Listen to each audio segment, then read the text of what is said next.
नमस्कार, स्वागत है आप सभी का मालवी एकेडमी के इस ऑनलाइन लर्निंग प्लेटफॉर्म पे। तो रिवाइज्ड प्रोविजनल आंसर की क्या अपडेट है?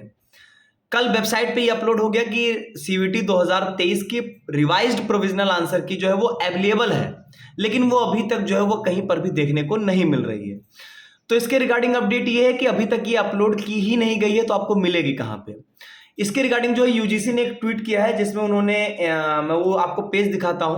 वो एक न्यूज़ का आर्टिकल जो उन्होंने शेयर किया है और जिसमें ये बात लिखी गई है कि एनटीए जो है वो आज जो है वो अपलोड करेगा सीवीटी यूजी की नई प्रोविजनल आंसर की।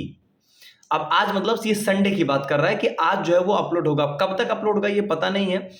अब यहाँ पर देखिए, इन्होंने ये बातें, इस पूरे आर्टिकल में क्या बातें बोली गई वो मैं आपको समझा देता हूं।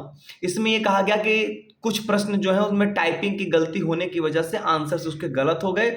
उसके लिए बच्चों को फीस देने की जरूरत नहीं है, लेकिन जो बच्चे ऑलरेडी चैलेंज कर लिए हैं क्या उनको आप रिफंड करेंगे? इसका इनके पास कोई आंसर नहीं होगा। इन्होंने बोला कि हिंदी, अकाउंटेंसी और बिजनेस स्टडीज के कुछ प्रश्नों में टाइपिंग की गलती हो गई।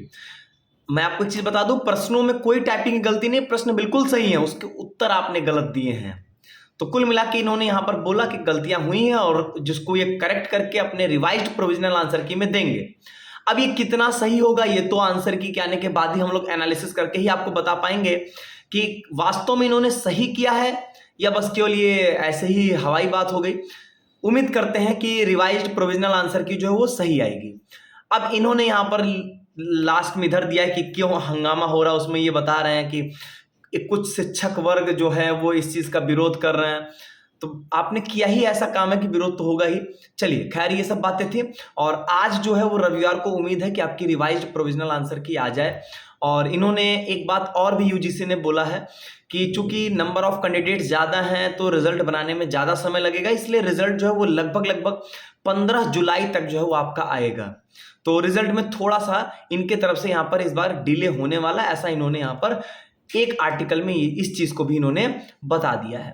ठीक है, तो ये बातें थी, ये तो मान लीजिए कि था इनके तरफ से, जो इनके तरफ से न्यूज थी।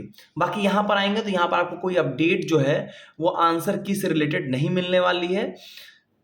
अब हम लोग उम्मीद करते हैं कि बहुत जल्द रिवाइज्ड प्रोविजनल आंसर की अपलोड की जाए, उसके बाद उसकी एनालिसिस करके हम आपको ये बता सके कि वास्तव में सारे क्वेश्चंस को इन्होंने करेक्ट किया है या नहीं किया है। ठीक है, और वैसे अभी आपके पास चैलेंज का कोई ऑप्शन नहीं है। एक उम्मीद ये है कि रिवाइज्ड प्रोविजनल आंसर की देने के बाद चैलेंज की डेट को एक्सटेंड किया जा सकता है, फिर से चैलेंज करने का ऑप्शन अवेलेबल होगा। ये हम लोग मानकर चल सकते हैं, ऐसा कोई बात अभी बोली नहीं जा रही है, लेकिन ऐसा लग रहा है। क्यों?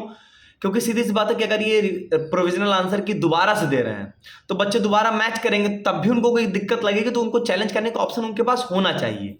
ये स्वाभाविक सी बात लग रही है, इसलिए लगता है कि चैलेंज की डेट भी जो होगी वो एक्सटेंड होगी। लेकिन ये सब कुछ तभी पता चलेगा जब आपकी नोटिस आएगी। अभी आपको परेशान होने की जरूरत नहीं, अभी कुछ नहीं है आया है। जैसे ही आएगा हम आपके सामने प्रॉपर एनालिसिस के साथ चीजों को लेकर आएंगे, कैसे क्या चीजें हुई हैं, कितने करेक्शंस हुए, सारी बातें हम आपसे करेंगे उसमें। तो उसके लिए आपको यहां पर परेशान होने की जरूरत बिल्कुल भी नहीं है। बहुत बहुत धन्यवाद।